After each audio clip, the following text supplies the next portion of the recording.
Welcome back to Dark Corner's Physical Media. This week we're looking at a pair of Blu-ray releases from Australian boutique label ViaVision that would make an interesting double bill on the theme of spooky films about greed.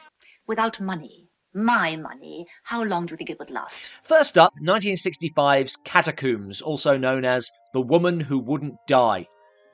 This is the debut feature of director Gordon Hessler, best known for his Edgar Allan Poe films, made for AIP after Roger Corman quit the series, and fantasy favourite The Golden Voyage of Sinbad. Based on a novel by Jay Bennett, this is essentially a murder story. In fact, I think the basic plot was also borrowed by Columbo. What could be more natural than that she has an accident? She's had 5 speeding tickets in 3 years. Though without the supernatural element, which builds as the film progresses. And it begins to seem that the murder has not been so very final.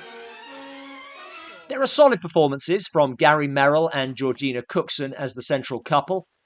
Turn around. No, the other way. Put your arms down so I can see the sleeves. Neatly capturing the relationship without labouring the point, and Jane Merrow as the other woman. I guess the word to describe you is virile. Merrow shares some recollections of making the film in the extras, as do, among others, continuity girl Renee Glynn and composer Carlo Martelli, both of whom also worked for Hammer.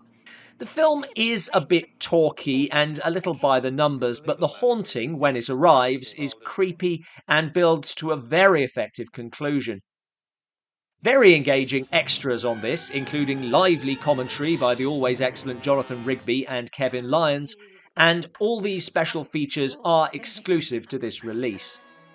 If Catacombs is a murder story with supernatural overtones, then 1949's The Queen of Spades is a period romance with similar overtones, arising from a dark deal made by a young Russian countess. She would sell her soul, anything, to save herself.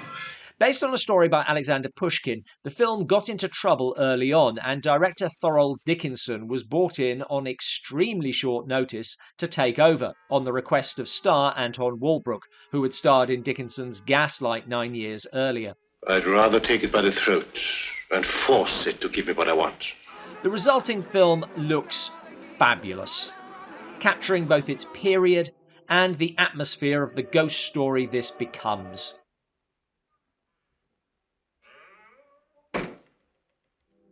It is slow moving. In some ways this is more an exercise in style with a story threaded through it, so perhaps it won't work for everyone, but very much my sort of thing. Walbrook is a little over the top, although in fairness his character is losing it.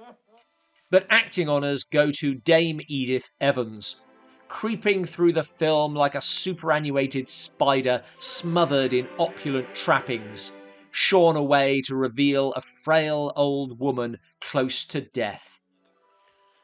More impressive for the fact that she was only 61 and would live another 27 years. Evans' performance sums up both these films. Slow, fascinating, building to a great conclusion. On the extras front, there's a new to this release and typically enthusiastic commentary by Silent London's Pamela Hutchinson, alongside the archival one by Nick Pinkerton, which is drier but still interesting. This is a very rare book. Insights and analysis from critic Anna Bogatskaya, also new to this release, and Dickinson expert Philip Horn. Introduction by Martin Scorsese, long a champion of this film, and 3 interviews with Dickinson himself, one new to this release.